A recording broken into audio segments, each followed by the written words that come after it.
Bonjour les jardiniers et les amoureux de la violette. Donc je vous avais déjà présenté mon jardin qui est couvert de violettes cette année, c'est assez impressionnant. Donc je vais vous proposer aujourd'hui des boissons à base de violettes. Donc vous voyez, j'en ai un peu de toutes les couleurs chez moi. Donc là, je commence ma cueillette. Donc c'est un travail de longue haleine. Je tire un coup sec sur la plante pour ne cueillir que la fleur. Les queues ne sont pas bonnes dans les boissons. Donc il ne faut que les fleurs. Donc là, je vais remplir un petit bol. Donc c'est vrai que j'y ai passé un petit peu de temps à ramasser tout ça.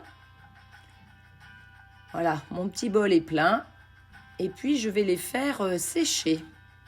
Donc elles sèchent tranquillement sur la mezzanine, là où il fait chaud, donc posées sur un linge. Et puis 3 jours après, eh bien voilà ce que j'obtiens. Plus grand chose, hein, ça a beaucoup réduit. Hein. Ça a beaucoup réduit. Donc là, je vais d'abord l'utiliser en tisane. Mais sachez que pour faire une tisane, vous pouvez l'utiliser soit fraîche, soit sèche. Donc là, j'en prends une petite poignée que je mets voilà, dans une petite boule pour faire infuser.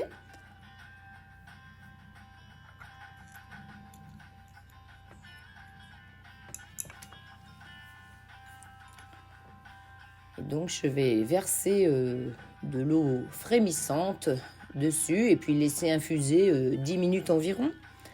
Donc en plus la tisane elle est bonne pour les bronchites, enfin c'est un expectorant donc quand on est enrhumé, les bronchites. Et regardez la belle couleur bleue de ma tisane. Bon, ça a un goût très prononcé de violette.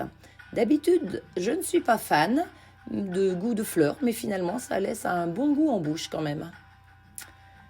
Donc, on passe à la deuxième boisson. Donc là, j'ai cueilli à nouveau d'autres fleurs de violette. Cette fois-ci, je vais les utiliser fraîches pour faire du sirop de violette. Donc, c'est vraiment très, très simple. J'ai récupéré 100 g de fleurs pour 500 ml d'eau et le jus d'un citron. Donc là, j'avais commencé à le presser. Même là, vous voyez qu'une demi-portion. Mais en fait, après, j'ai refait j'ai complété. Donc, je vous le redis, 100 g de fleurs, 500 ml d'eau, le jus d'un citron. Et je vais laisser mariner tout ça pendant toute une nuit.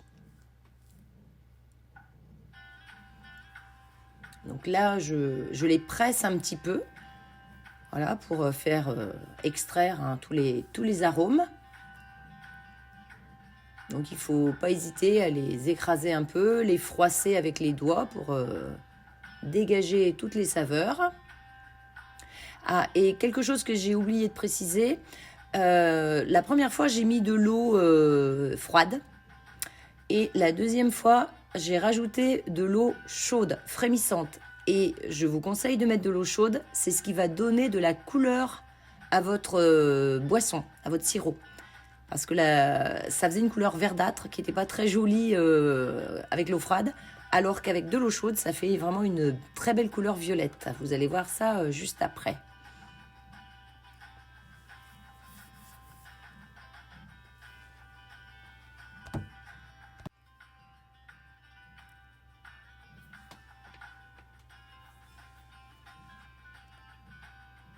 Bon, ça colle un peu au doigt.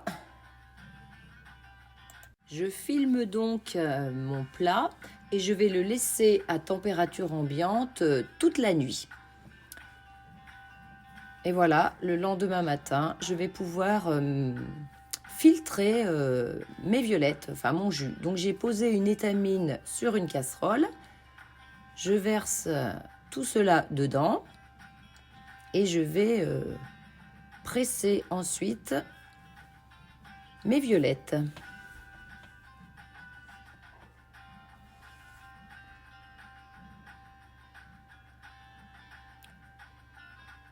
Donc moi j'ai ce tissu qu'on appelle une étamine qui me sert toujours à presser les différentes choses que je peux avoir à presser. C'est très très fin, donc voilà, il ne passe vraiment que le jus.